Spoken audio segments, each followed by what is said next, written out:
Okay. Right. Good morning, everyone. I'd like to call the Nevada Commission on Ethics meeting to order. First item is roll call and pledge. Chair Wallen here. Vice Chair Teller is excused. Commissioner Langton. Present. Commissioner Lowry. Here. Commissioner Moran. Here. Okay. Commissioner Olson. Here. Commissioner Scheer. Here. Commissioner Yin. She's here. All right. For staff, we have Executive Director Armstrong. Here. We have Commission Counsel Bassett here. We have is Sam on? Yes. Okay. And we have our Outreach and Education Officer Harvey. Here. Okay. Investigator Terry. Here. And Executive Assistant Pedroza. Here. Right. At this time, please stand for the pledge. I pledge allegiance to the flag of the United States of America and to the republic for which it stands, one nation, under God, indivisible, with liberty and justice for all.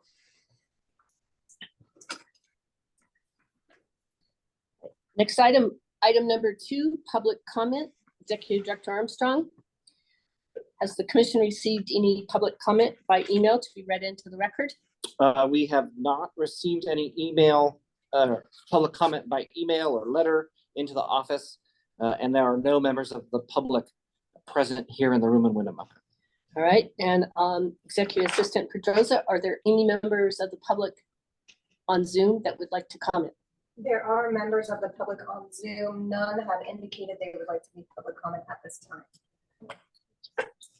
Next item, item 3, approval of the May 14th, 2024 commission meeting minutes.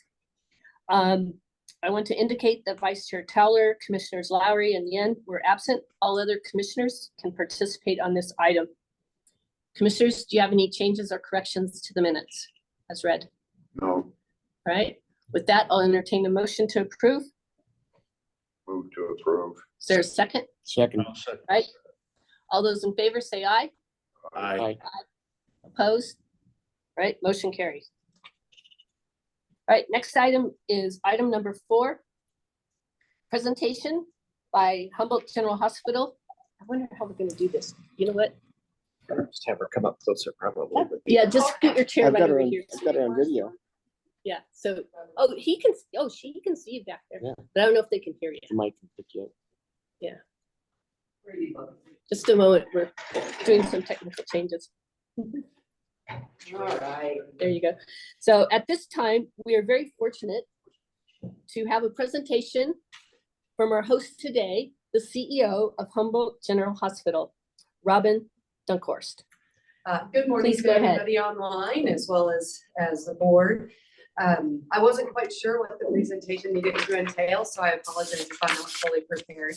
But I wanted to give you just a brief introductory of HGH, a little bit about our history and the services offered here, and why I feel like we're so special. So I'm Robin Dunkhorst. I'm the CEO here at Humboldt General Hospital. I want to welcome you all and thank you for the respective roles you each serve to improve the lives of others every day. Brief synopsis about us. We have a very rich history. HGH has been in Humboldt County since 1886. Various iterations of ownership, leadership, and obviously physical structure. We started out privately owned and then quickly evolved into a county hospital. County hospital is in quotes because we're technically a hospital, district hospital now, but we're partially supported by tax dollars, but most importantly ran by the people of Humboldt County. HGH is a unique critical access hospital in its modern form, being one of only 13 critical access hospitals in the state of Nevada, and one of only 8 of those critical access hospitals that is also publicly funded still. We're the only critical access hospital in the state of Nevada that has an attached nursing home, memory care, as well as a fully functioning advanced life support EMS system. So for me, that makes us incredibly unique. And that also means to me that our community, the voters in this county, have got it right for years. They've put the right board members at the table to make the decisions for our unique culture and the healthcare needs of our community. We're special because of our public status. Unlike private hospital structures, every dime and dollar collected at HGH stays at HGH to provide services for this community as we grow and develop. Nobody at the top is making millions, and our board members only make $80 a meeting. I like this. Yeah. We're proud of the care delivered in these walls, and we obviously plan to continue to improve those services as our community grows and the needs change. So I'm going to briefly touch on a few of the services offered here. I'm going to give you a couple of helpful hints if you guys have breaks or an emergency here before I leave, and I'll get out of your hair. So what critical access hospital means, it's a CMS designation, just a payment payer structure, right? You have to be 25 beds or less, qualify. It's a reimbursement structure by Medicaid and Medicare. We also have rural health clinics, which that wordage is the same. It's a CMS wordage based for our pay structure. For us here at Humboldt General Hospital, we have 25 inpatient beds.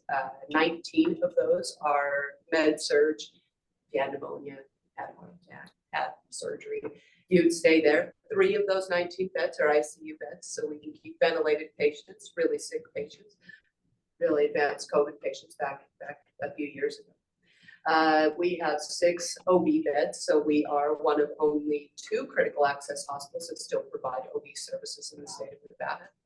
When you consider 89% of Nevada's landmass lies in a rural space, OB deserts are a really big problem in the United States, in Nevada in particular, so we're really proud to still be able to do that. We do about 200 deliveries a year, so that's 200 lives brought into Humboldt County, Lander County, Pershing County, respectively, those spaces.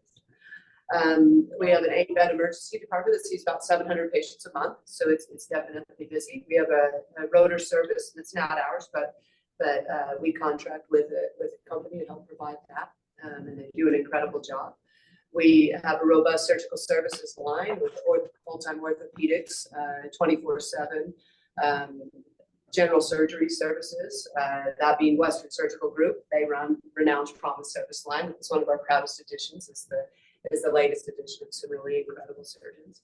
OBGYN services, podiatry, cardiology in this is OR procedures. We also have a skilled nursing facility that'd be also called a nursing home.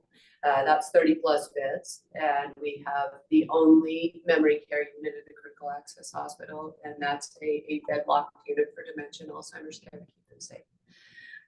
We have about 420-ish employees, 12 family practice physicians, 18 clinics, and 18 subspecialists that come in here and rotate to take care of our community.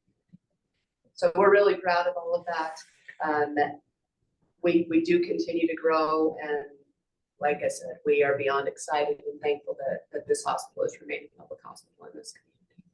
Quick housekeeping tips: exit there if you had to get out quickly, and obviously up the steps and out the front. Bathrooms are right around this corner. There's a big hall. Take the very next right after the big hall and the bathrooms. Do you guys have any questions for me? Yeah, fellow commissioners, questions for our host? Let's see on Zoom. I appreciate your comments. I mean, with the stress in the healthcare industry and so many hospitals that, you know, there's a lot of counties that don't have hospitals in Nevada, which is very sad. And I'm glad you guys are still doing well and hanging in there and stuff. Yes, thank you very much. Yeah, we're thriving and we're doing very well. Thanks to lots of really good decisions made. That's good. And thank you so much for hosting us. We really do Yes. appreciate it. Anytime. Ms. Dunkhorst, thank you for coming and thank you for your time. Thank you. Appreciate You guys it. have a Right. great day. We shall. Thank Thank you. Want me to help with this? No.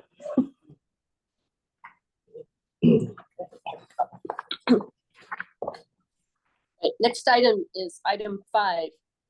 Discussion and possible action to approve a proposed stipulation concerning ethics complaint case number 23-015C regarding John Bartlett.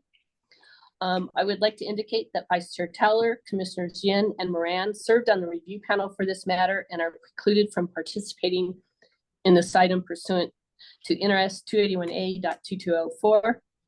I would like to ask now for the attorneys for the parties to identify themselves.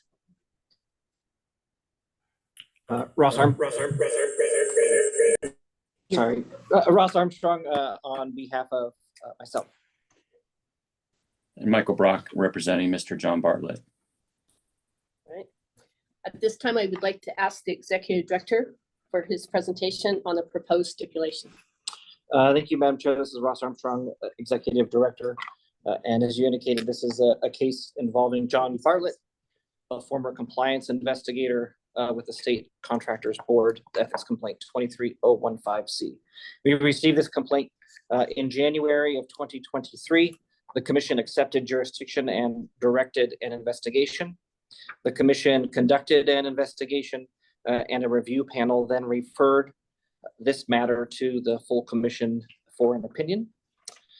The commission and the subject then entered into a settlement conference where the parties were able to come to an agreement, and the stipulated agreement before you reflects that agreement. The allegations in the complaint primarily included that Mr. Bartlett had used information from his public job at the Contractors Board to then benefit his private and personal interests upon departure from that state employment.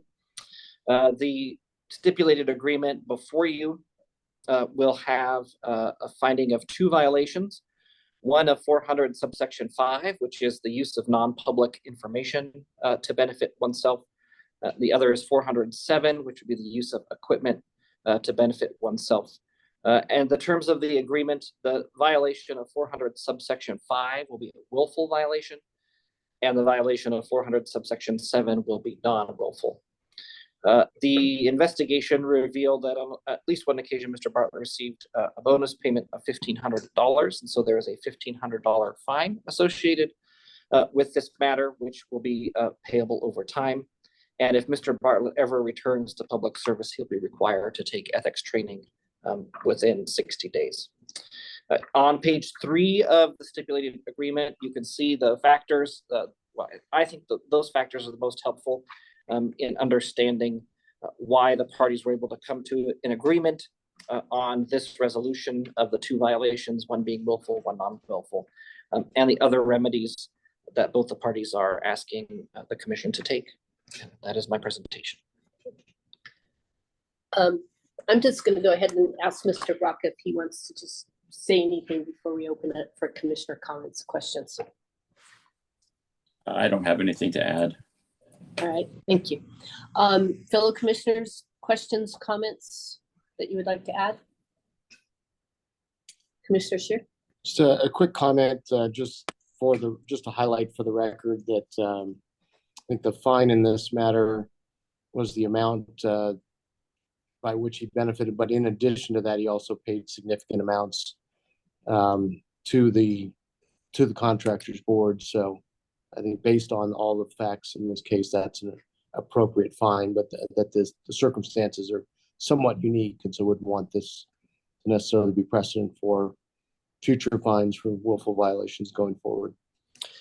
Yes, this is Executive Director Armstrong. There was a civil action with the board and Mr. Bartlett, and that resulted in Mr. Bartlett paying for the attorney's fees for that action. So the agency itself took action when they saw things happening, in addition to the action we're taking today.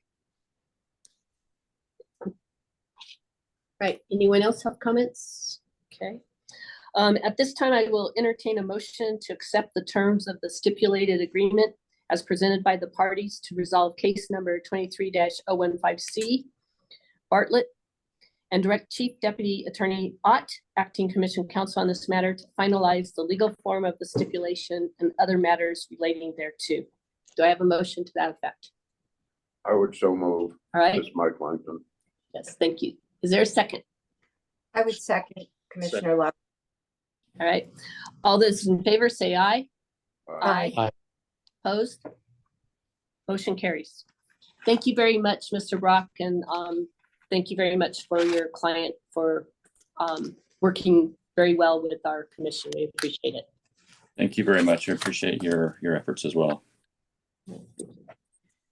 Item 6, discussion and possible action to approve a proposed stipulation concerning consolidated ethics complaint case number 23-120C and 23-121C, 23-128C, and 23-129C regarding Catherine Hall. I would like to indicate that Vice Chair Towler, Commissioners Yen, and Commissioners Moran served on the review panel for this matter and are precluded from participating in this item pursuant to NRS 281A.2204. I would like to ask the attorneys for the parties to identify themselves at this time. Thank you, Madam Chair. Ross Armstrong representing myself as Executive Director. And Rick Campbell representing Ms. Hall. Okay. I would like to ask the Executive Director for his presentation on the proposed stipulation. Thank you, Madam Chair. As you indicated, this case involves Catherine Hall, a former county commissioner with Mineral County. Between September and October of 2023, the commission received a handful of complaints regarding the subject in this matter. Those complaints primarily dealt with the use of a county credit card for the purchases of alcohol and food to benefit Ms. Hall's private establishments, and then expenses related to travel for the commissioner's travel. The commission accepted jurisdiction of the case and ordered an investigation. The investigation was completed, and a review panel referred this matter or these matters to the commission for a full opinion. The parties participated in a voluntary settlement conference, which resulted in the agreement that is now before you. The resulting violations include a violation of 400 subsection 2, which is unwarranted use of a public position, and then 400 subsection 7, use of equipment for use of the credit card. The factors that establish where we landed on start on page 4 for your review. Associated with this complaint will also be a $1,000 fine. Ms. Hall paid back the expenses for the food and beverages for her private business, and then has agreement with the county on some of the travel expenses. And so in addition to the $1,000 fine, Ms. Hall will be required to do training if she returns to private service, returns to public service. The violation shall be deemed non-willful. Again, those factors are on page 4 of the agreement, include the fact that she has paid those back. And then there are some other items in there. This case, I think, presents an interesting case, especially some of the allegations regarding the travel expenses that for the commission, you were really focused on that private benefit. And so there may be some things that appear fiscally irresponsible, but are still in the name of public service. And so those would be, sort of outside of our scope unless there's this personal or private benefit. And so that's kind of a unique part about the case that I think is important, because there are some facts about the amount of money spent that may make somebody pause and think, oh, that's not responsible. It must be an ethics violation. But the focus is really on which of those expenses were for private benefit versus public benefit. So with that, that's the presentation, and I'll turn it back over to you, Madam Chair. Fellow commissioners, questions on this one. So I just want to clarify. So she paid the expenses back before the ethics complaint ever got to her, right? Correct. Okay, all right. So that's a big mitigating. And we have Mr. Campbell too, if he has anything to add. And Mr. Campbell, do you have anything to add? Nothing further to add. Mr. Armstrong did a good job recapping our negotiations. Yeah. Okay, all right. All right, I don't see any fellow commissioners with comments, so I will entertain a motion to move to accept the terms of the stipulated agreement as presented by the parties to resolve case numbers 23-120C, 23-121C, 23-128C, and 23-129C Hall, and direct Commission Counsel Bassett to finalize the legal form of the stipulation and other matters relating thereto. I'll entertain a motion to that effect. So moved. Okay, all right. I'll make the motion to accept the stipulated agreement in the Hall case. All right, is there a And second? I'll second. All right. All those in favor say aye. Aye. Aye. Opposed? All right, motion carries. Thank you very much. Thank you so much, and thank you for your client working so well with our commission council and being proactive in taking care of this matter. We appreciate it. So Have a good. Okay, bye. Thank you. All right, next item, item 7. Review and possible adoption of a Nevada Commission on Ethics strategic plan. This time I'd like to ask our Executive Director Armstrong to make his presentation. Thank you, Madam Chair. Under agenda item 7, you'll see a draft strategic plan for your review.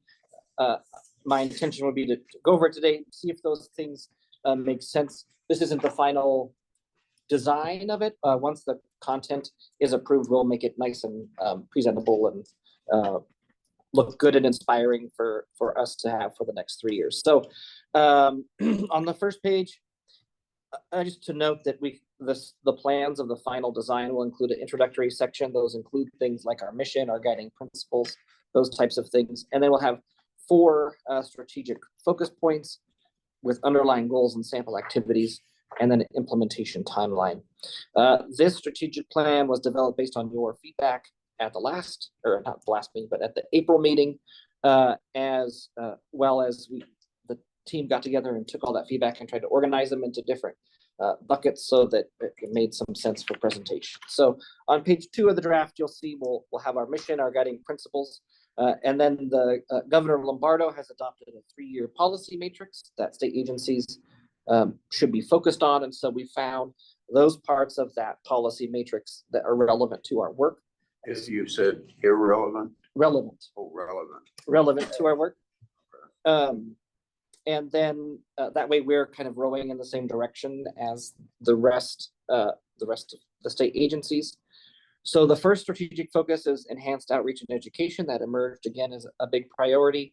You can see the 2 goals under that, which is to increase the number of people receiving ethics training, and then to adopt a specific outreach and education plan.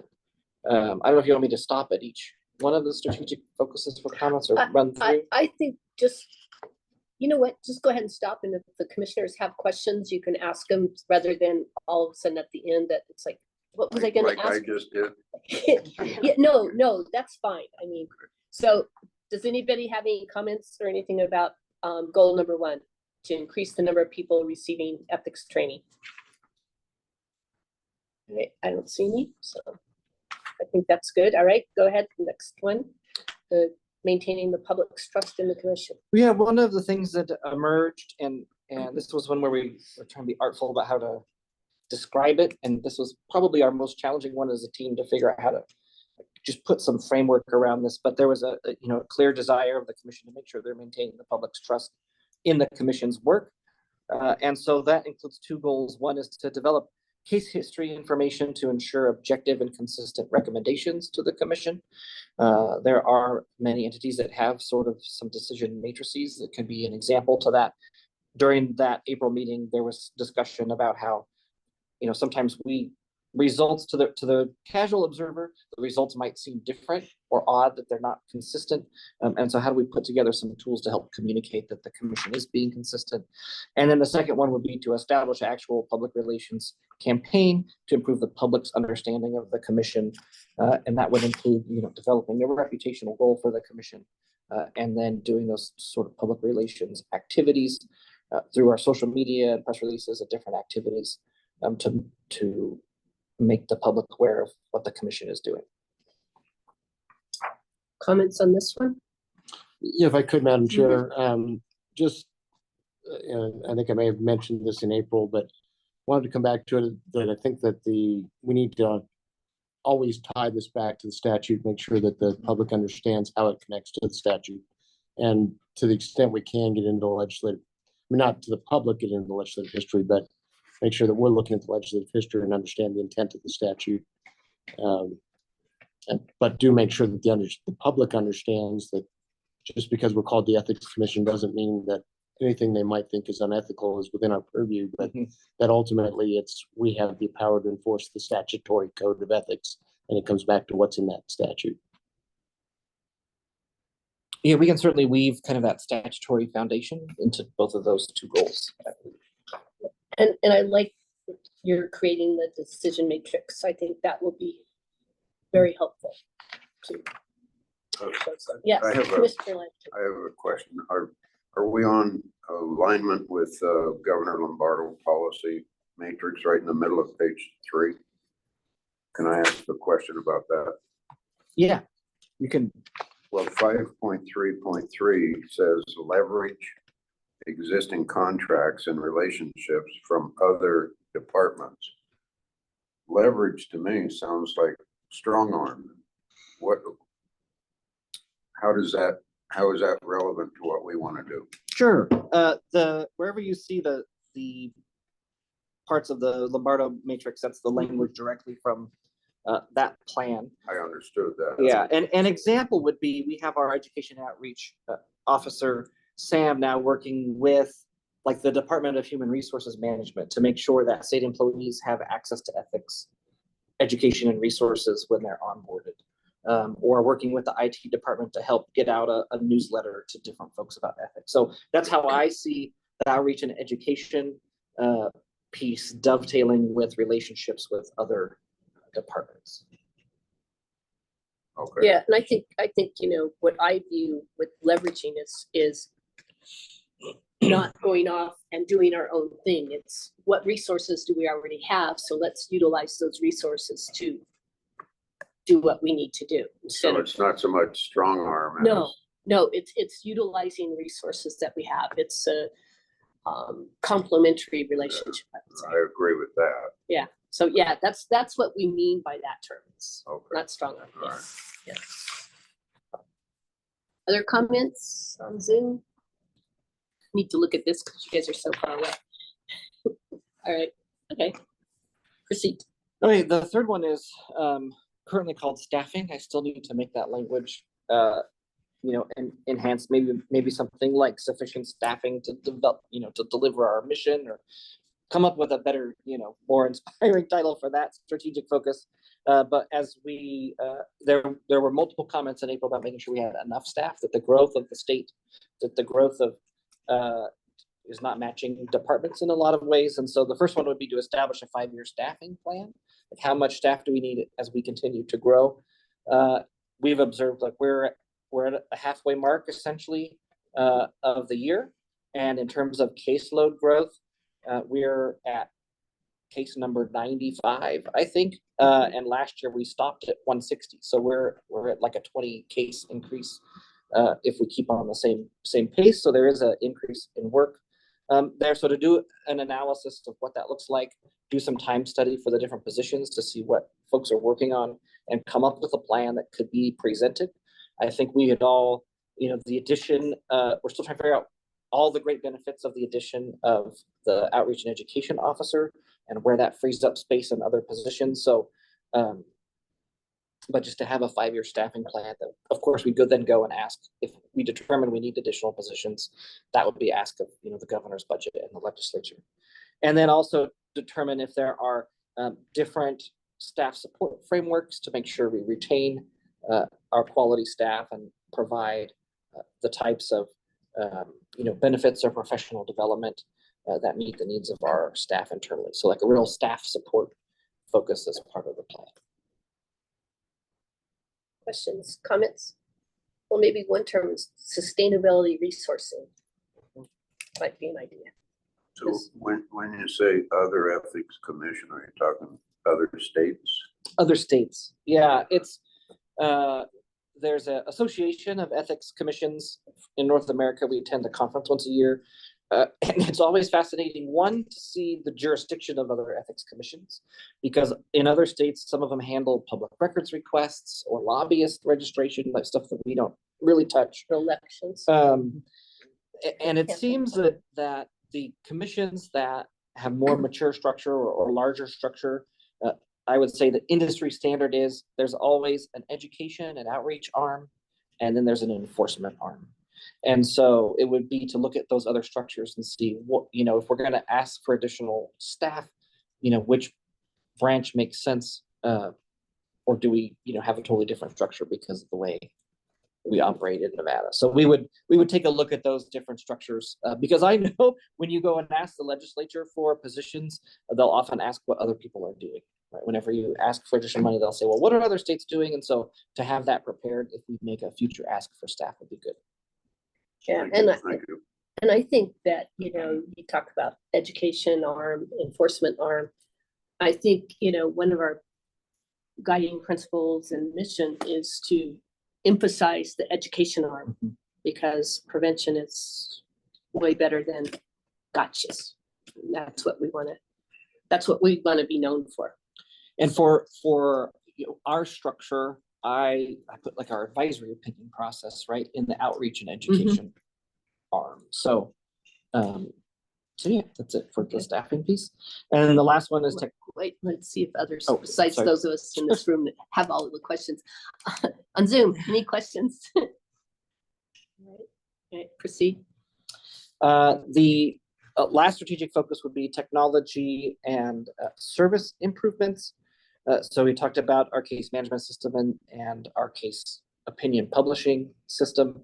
And so to pursue the purchase of enhanced case management software to create efficiencies where we can. And then the second goal is to complete a process evaluation related to technology and customer service.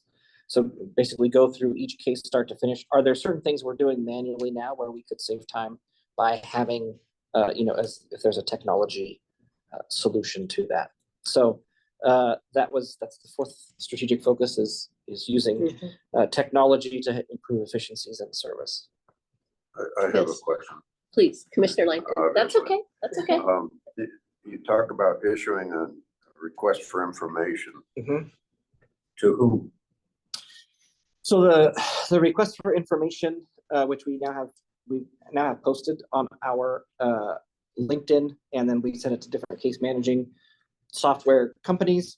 It's basically what I consider like a pre-RFP process where you're saying, we'd like to do these things, like tell us what that might look like and how much that might cost, so that then you can put together an appropriate ask at the legislative session.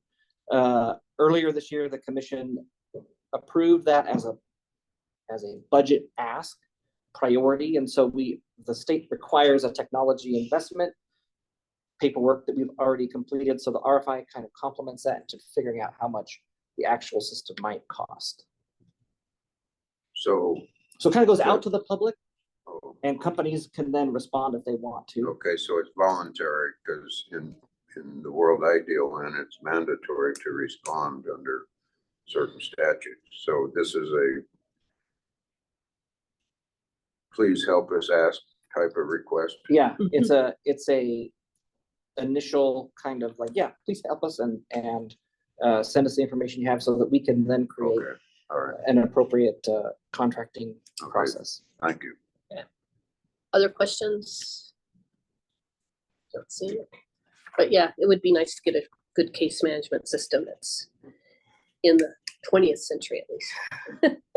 Maybe even the 21st. And then the last page of the draft document is a timeline that allows for success. A lot of times agencies and other organizations will adopt a strategic plan and then it just is there. And so this just kind of includes your milestones. The first step upon adoption would be to publish it, because if you have goals out in front of you and share with others, you are more accountable to those goals. And then the next step would be for the staff to develop an implementation plan for each of the goals and then work that plan through the end of fiscal year 2027. Yeah, I'd like that you have some timelines on there. I think that's very important, rather than we pass this document, it goes in well, not a drawer, but Right. sits in the internet, someone's computer, and never to be seen again. So thank you. Right. Any other questions from our commissioners? It's okay to ask questions. I mean, you're new, you got to learn. I asked a lot too. So that's fine. This time I would like to go and call for a motion to adopt the strategic plan as proposed by the executive director, giving him the authority to finalize the design and publish the plan and adopt the implementation plan. I would so move. All right, is there a second? I can second that, Madam Chair. All right, thank you, Commissioner Moran. Right, all those in favor say aye. Aye. Opposed? Motion carries. Next item, item 8. Review of current and proposed agency performance measures. I'll get it for you. You can pull it up. We're sharing our computers and laptops and stuff here for this. Review of current and proposed agency performance measures and possible action to direct the executive director to pursue amendments to agency performance measures. Executive Director, please proceed.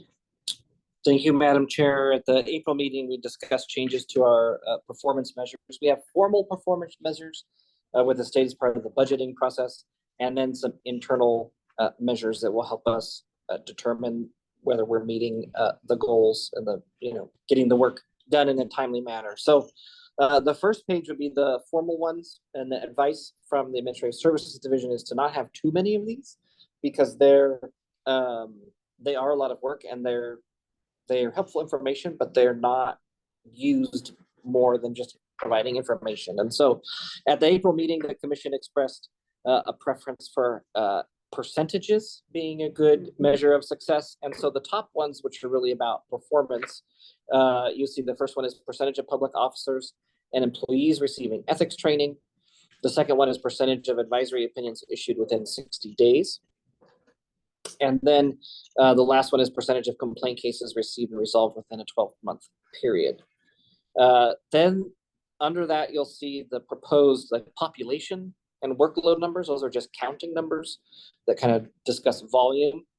The one about judicial cases used to be in performance, but that seemed like a very weird thing to talk about our performance in terms of number of lawsuits we might attract. So we're saying move it down to the workload, because it is a workload for our commission council, but it's not like, we didn't get sued, so we must be doing something right. That's not like a good actual performance standard.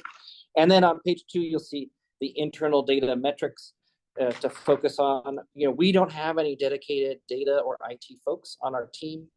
And so it's really trying to figure out that balance of, because we collect all sorts of data points, but it's more important to have data points that are helpful in determining whether we're on track, and then having the time to actually do analysis for those data points. And so those are the ones we mostly discussed in April. You can see how long it takes us to get an investigation done. In the past, when we've had backlogs, when you dig into it, it was just, a lot of it was allowing subjects to have extensions on their response over and over and over again. And so the length of investigation on complaints, I think, is the big one for me. And then the advisory opinion, the greatest point where you could get behind your advisory opinion process is really from when the time the request is filed to submission to the commission. And then just some of the same counts we have in outreach and education. One of the new things we haven't done yet, but that will be great when we get it implemented, is to get customer feedback on advice, customer public officer employee feedback on advisory opinions. And then we're already having people now start to fill out feedback forms when we do training. So the last slide of our training PowerPoints now have a QR code the person can click and then give us feedback about the training so we can adjust the training. So the page without the colors, those would be internal performance metrics, easily changeable at every time. The ones on the first page with the blue and yellow are built into that budget building process and would remain. So I'm happy to take any questions at this time. Questions? Well, I like the fact that you have the percentages there, and then when you do your budget presentation, are you going to maybe have a slide that shows previous years so they can kind of get a flavor of what this really means? Because right now we might show that we're only training 10%, okay, or maybe 15%, but we can show that before we only trained 1%. Right. So I think that would be a good idea. And your internal ones, I think those would also be good as slides just to use for when we're going before the legislature to ask for additional resources. Yeah, and I definitely foresee those proposed internal metrics being included in the appendix of our annual reports, right? Oh, That shows, here's all of this, and those annual reports I have found are a good resource to provide to legislators. This is what we do. Take a look at this, look at all the data in the back. And then we have, if you look at those annual reports, because a lot of times agencies will publish graphs and they'll go, look at our graphs. There's no analysis. We always include a line or two of analysis under our data so that there's some context around there for the individuals who are trying to learn more about the Ethics Commission. Yeah, I like the format of our new annual report. It's easier to read than a lot of annual reports, I think. So, right, questions from my other commissioners?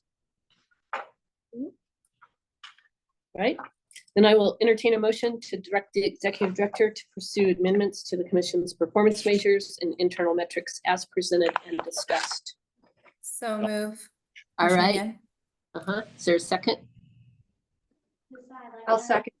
All right, Commissioner Lowry, second. Right, all those in favor say aye. Aye. Opposed? Motion carries. Next item, report by the executive director on agency status and operations and possible direction thereon. Items to be discussed include without limitation, budget update, regulation update, upcoming meetings. Executive Director Armstrong, please proceed. Thank you, Madam Chair. There's a written executive director report in your packet. I will go over briefly. So I think that the top thing is the regulatory process of the commission remembers. We adopted regulations. The next step was for it to go to the Legislative Commission. There were two legislators who had concerns with some of the language in our regulations, Senator Daley and Assemblywoman Anderson. And so there's basically three options when the Legislative Commission gets regulations. They can vote to approve them, they can reject them, which starts the process all over again, or they can do what they call a deferral, where they just kind of hold it, they don't take any vote, and the agency can make whatever tweaks the legislators think are appropriate and then resubmit. So we don't have to restart the whole process. I reached out to both legislators after the meeting. There's one change. I think if we just go back to the way the language is now, we'll resolve the concerns of Senator Daley. And I'm still trying to connect with Assemblywoman Anderson on her concerns, which her concerns were really around the processing of anonymous complaints and the desire to want to protect whistleblowers. And so there'll be an opportunity for some education, and maybe we'll change one of the shalls to may, and that may, I think, alleviate those concerns. So we have a couple more steps to do before we get there, but we're close. Both legislators were appreciative that I reached out so soon. So that's where we are in the regulatory process. Are there any questions on that one before I move? Because that's kind of the big one. Okay. In terms of vacancies, the associate counsel position remains vacant. In addition, we'll need to hire a senior legal researcher position in the coming months. After a drought of applicants, we had interviews. We offered the associate counsel position to someone. They declined because of the compensation. The kind of the gap where nobody was applying, and we just started to receive another one this week. So we'll keep working on that hiring of the associate counsel position, and then we've posted the senior legal researcher position as well. We renewed our office lease. We'll start work on the 2024 annual report. And then as we talk about potentially getting an enhanced or new case management system, we did contract with our current software company to increase some usability. And so those are underway right now. So that amendment to the contract was approved. And so there will be some improvements in the system we have.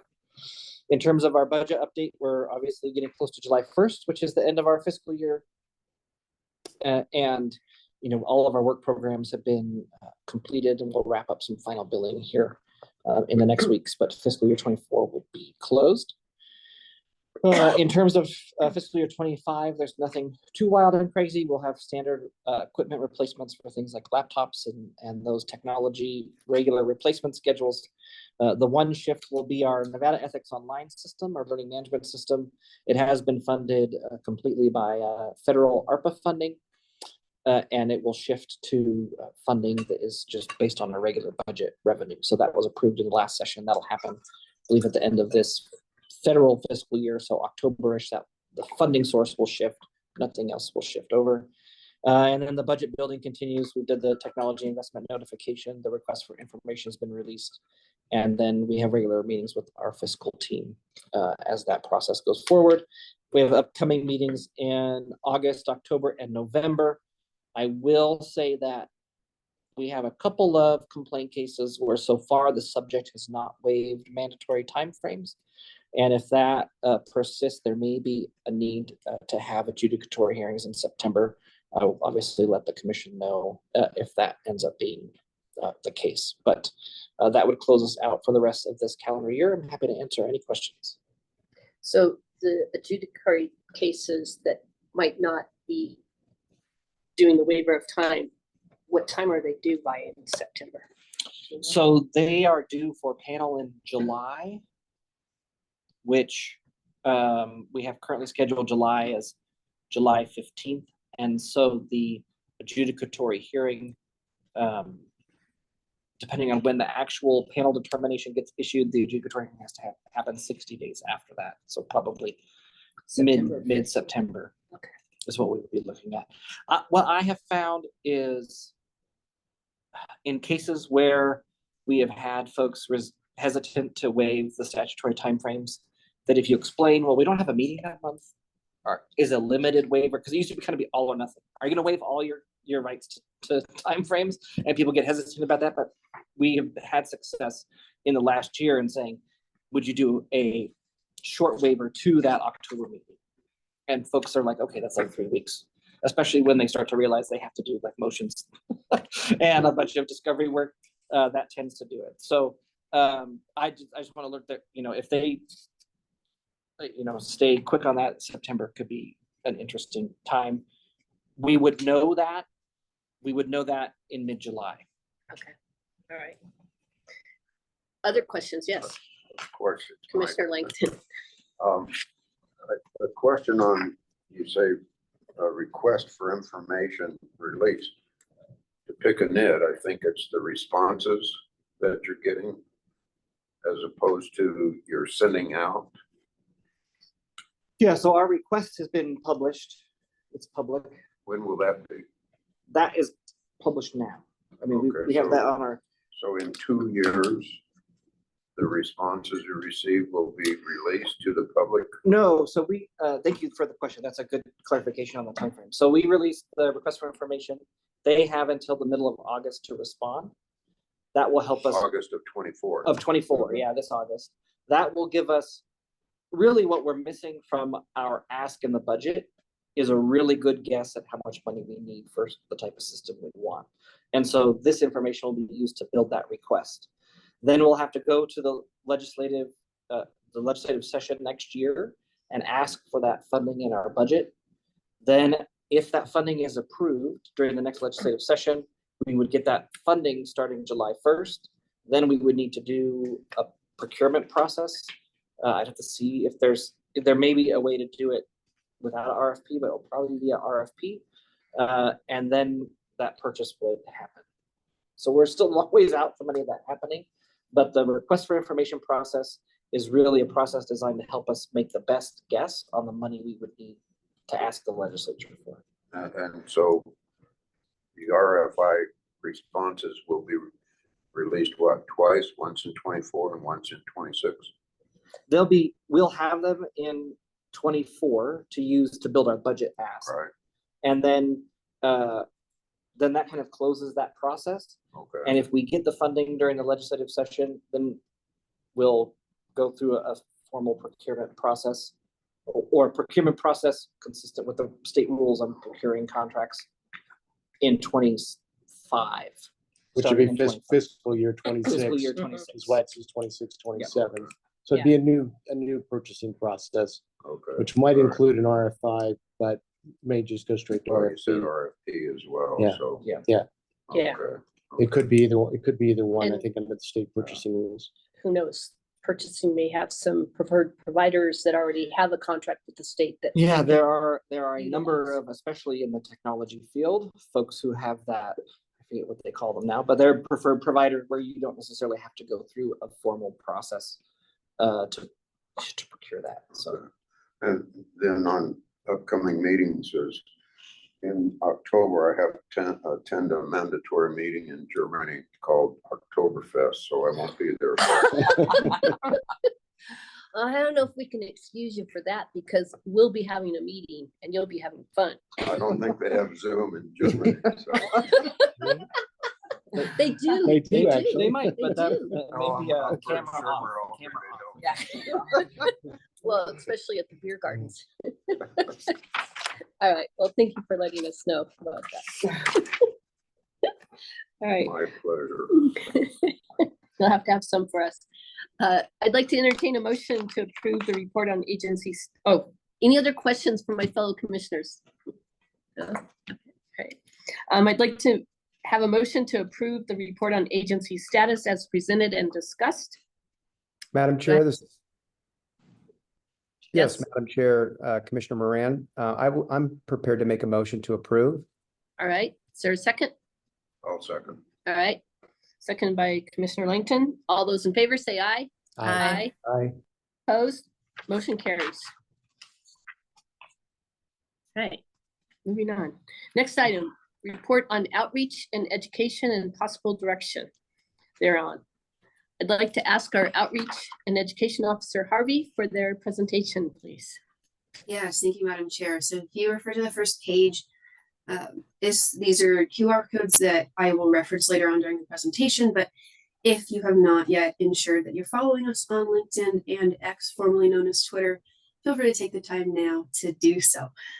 If you list in your professional experience that you are currently a member of the commission, you'll be notified of relevant posts to be able to repost and share on your feed in LinkedIn to help further our outreach efforts. So that would be greatly appreciated. I'd love to spend the majority of the time allocated to this item, soliciting your feedback about this report, about missing data or suggested revisions to continue to improve on this in the future. So just have that in mind as I'm going through it. So moving on to page 2 with our focus on outreach, you'll see our projection over the last fiscal year in review in terms of the number of social media followers, both on LinkedIn and on X, which formerly is Twitter. I wanted to pull up the most live up-to-date numbers for us in terms of follower metrics. We currently have 879 followers on LinkedIn and 431 followers on X. In terms of our engagement on those platforms, on LinkedIn, we typically hover between 100 to 300 impressions, meaning people seeing those posts. Highest engagement tends to be with election-related posts or posts tagging other agencies, such as when we do outreach and training specific to agencies. On X, these impressions hover between 20 and 80, with things like advisory opinions posts routinely exceeding that. So potential options to improve these efforts on LinkedIn might be some sort of case digest posts that come along with our press releases that could do really well to give folks a sense of what's going on in the commission.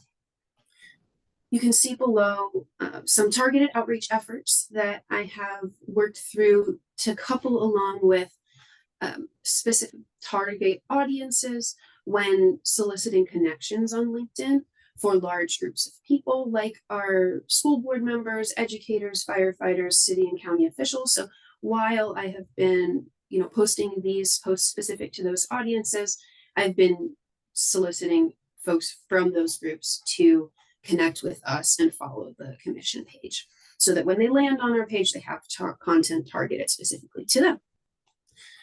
Additionally, you can see the Trust Building Social Series that Ross mentioned a little bit as a kind of precursor to our efforts to build trust within the public. And we're going to be continuing that throughout the summer and throughout the progress of our strategic plan. We can move on to education on page 3. So we've started collecting, as Ross mentioned, feedback from our training. We've had 41 people respond to give us feedback of training across all training platforms. About half have been new to the ethics training and half have been some sort of refresher.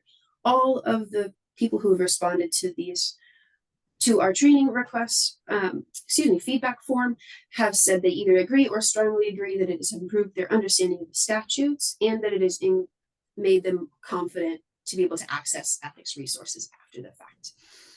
Something to note in terms of our upcoming trainings on September 12th, we have 2 trainings coming up. And so the addition of the outreach and education officer position allows us to divide personnel and be able to provide 2 trainings on that date, which is a great opportunity as well.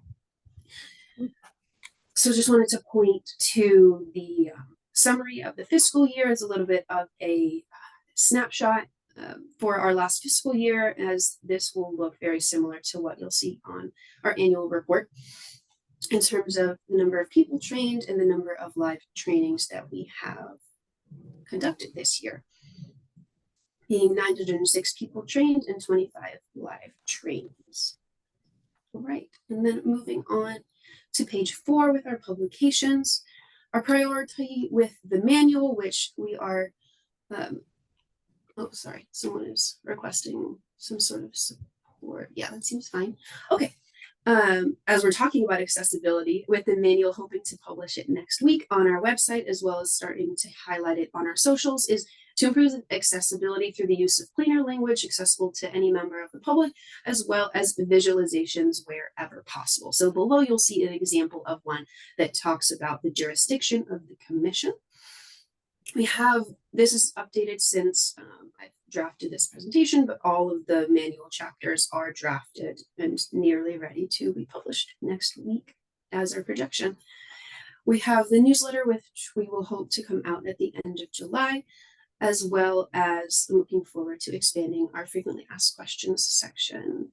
We've developed before, but putting that on our website, highlighting it on our socials as well to be a continued resource for all the members of our jurisdiction. Finally, with regards to the press and PIO responsibilities, we have had one acknowledgement related, so like acknowledgement filings related public records requests and 3 case related public records requests since our last meeting, and 3 press inquiries that were case related and 1 that was kind of a combination of case related question and a question about how the complaint process works. So we are also anticipating some press contacts with this upcoming press release scheduled to be released later today. And we have also received a lot of engagement with our previous press release about the commission priorities, as one of the Nevada Independent reporters shared this on X, and that engaged about 20,000 viewers. So that was really exciting. That is the summary of this presentation. I'd love to take any questions, feedback, input. Right. Thank you, Outreach Officer Harvey. I'm gonna just shorten it. It's a long title for your presentation.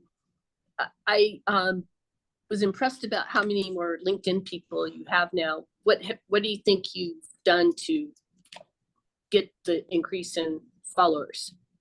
Yeah, so I actually used a software called Linked Helper, which automates the process for us. So it's fairly straightforward, but it does all the clicking for you. So while I'm working on many other things, it's behind the scenes, clicking invite, please connect, typing the long message, requesting that they follow us on our page. So it's been a really large asset, and so far something that has been immensely helpful, especially in the onset, as there were so many people part of our jurisdiction on the LinkedIn platform that we had not yet connected with. So whether or not that's something we want to potentially budget for in the future, it may be useful. It may not be, just to assess, because we have done the bulk of those invitations up until this point using kind of the free trial period of this platform.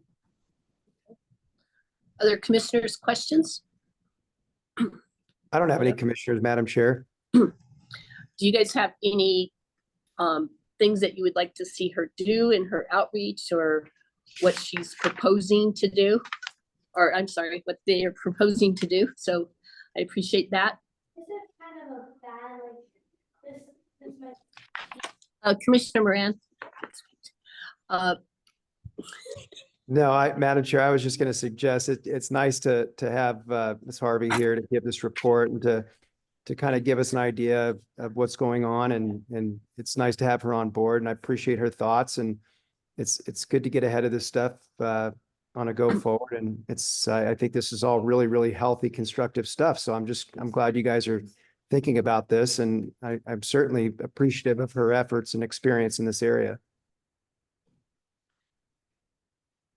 Other comments? Yes, I would just like to Yes. say that Outreach and Education Officer Harvey, they are doing a great job, and I appreciate their hard work. Yes, they definitely are. And I'm really looking forward to seeing your trust building social series. I think that's going to be a very interesting one. I think it's very important. It gets back to part of our strategic plan of building trust in the commission. So I'm really looking forward to seeing that as well. And the manual. Got a couple cool articles drafted for that, so it might be an interesting one to All right. engage the press and yeah. With that, Madam Chair, I'm happy to make a motion to approve. Well, if, I'm there's not no other done with the comments. Commissioner Moran, I'm not done with the discussion yet. I need to ask a question. Does since that manual is going to be a public document, should we approve it as a commission before it's published? There or not? is, Or what's the? there's no legal requirement that Okay. you do that. We can certainly provide it to the commissioners and allow you to provide feedback.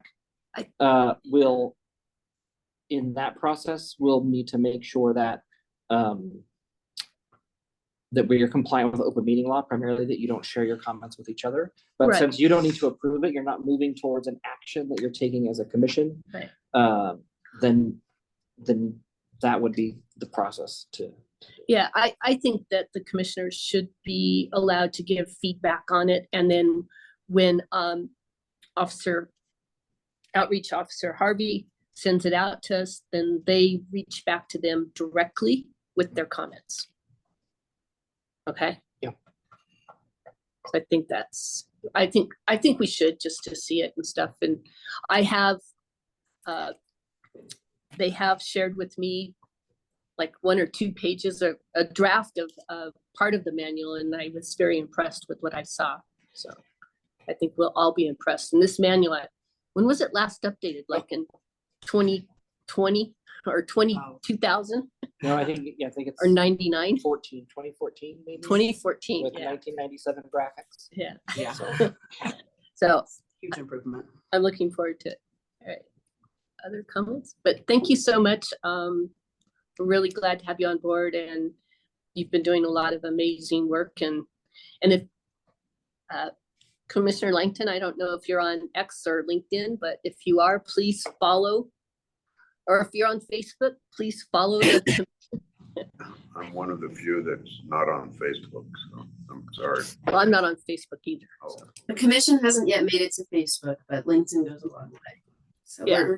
yeah, absolutely. Well, if anybody else has any thoughts in terms of additional data points they'd like to be included in this report, please let me know as training feedback form data becomes a little bit more robust. I'm happy to include that as we move forward as well. Overall, most of the comments have been, oh, this was surprisingly entertaining. I thought it was going to be really dry and awful. So it's most of the qualitative feedback we get. Oh, I was surprised. This is cool. That's good that you're making ethics fun, right? So, but that's how people remember it, right? When we do that. So at this time, I'll entertain a motion to direct Outreach and Education Officer Harvey to take action regarding the commission's outreach and education efforts as directed. Yes, Madam Chair, this is Commissioner Moran. I'll make a motion to approve. Sorry, I'm a Right. little quick for you. Okay, we'd like to see you in person, or we'd like to see you on Zoom next time. Is there a second? I'll second. All right. All those in favor say aye. Aye. Opposed? Motion carries.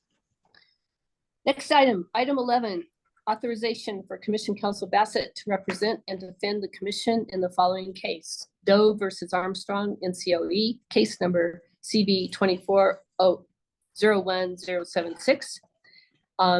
At this time, I would like to ask if there are any disclosures or abstentions on this item. Yes, Madam Chair, Commissioner Yen.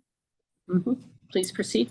In compliance with NRS 281A.420 and judicial canons applicable to me as a quasi judicial officer, I'm disclosing that I'm a partner with the law firm of McDonald Crono, and the agency for which petitioner works is a firm client. I have a commitment in a private capacity under NRS 281A.065 to my law firm and the client based upon the law firm's continuing business relationship with the client. Consequently, the independence of judgment of a reasonable person in my situation could be materially affected by the conflict in participating and voting in this matter. To avoid any appearance of impropriety, I'm disclosing the conflict and will be abstaining from any participation on this matter. Thank you. Thank you, Commissioner Yen. Are there any other disclosures? Right, seeing none, this time, Commission Counsel Bassett, please proceed. Thank you, Chair Wong.